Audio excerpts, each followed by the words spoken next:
નમસ્કાર, ફિઝિયોથેરાપી સેન્ટરમાં આપ સૌનું હાર્દિક સ્વાગત છે. અહીં દર્દીને યોગ્ય રીતે તપાસ કરવામાં આવે છે અને યોગ્ય રીતે નિદાન કરી સારવાર આપવામાં આવે છે. તો ચાલો આપણે જોઈએ દર્દીના સારવાર પહેલાં અને પછીના અનુભવો.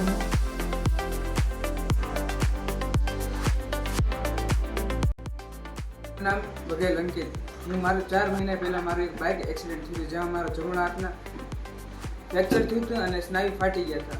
પછી સ્વામી વિવેકાનંદ હોમિયોપેથીના ફિઝિયોથેરાપીના ડિપાર્ટમેન્ટમાં હું એક્સરસાઇઝ માટે આવ્યો, જેમાં નેહા મેમે ES અને કસરત કરાવવાનું શરૂ કર્યું, જેથી ખૂબ સારો ફેર પડ્યો છે. પહેલાં મારો હાથ સાવ ઊંચો નહોતો થતો, હવે આટલો થાય છે, જેનો સંસ્થાનો અને physiotherapy ડિપાર્ટમેન્ટનો thank you.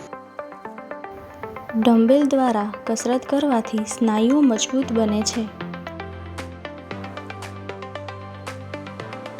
Electrical stimulation machine દ્વારા સારવાર આપવાથી સ્નાયુઓ સક્રિય થાય છે. નમસ્કાર, મારું નામ કીર્તન મહેતા છે.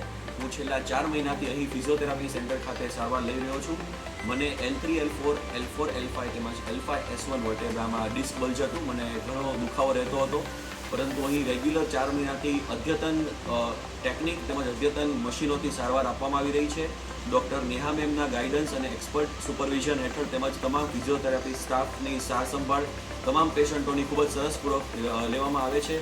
તેમજ દરેક પેશન્ટને વિવિધ પ્રકારના સાધનો જેમ કે ટેન્સ, અલ્ટ્રાસાઉન્ડ, લેઝર તેમજ અનેક પ્રકારના ફિઝિયોથેરાપીના ઉત્કૃષ્ટ સાધનો દ્વારા સર્વશ્રેષ્ઠ સારવાર આપવામાં આવે છે. તેથી મને 70-80% જેટલા દર્દમાં રાહત મળી છે અને હું તેથી તમામ ફિઝિયોથેરાપી સ્ટાફ તેમજ નેહા મેમનો બીજા અનેક આધુનિક મશીન દ્વારા પીડામાં અસરકારક રાહત મળે છે.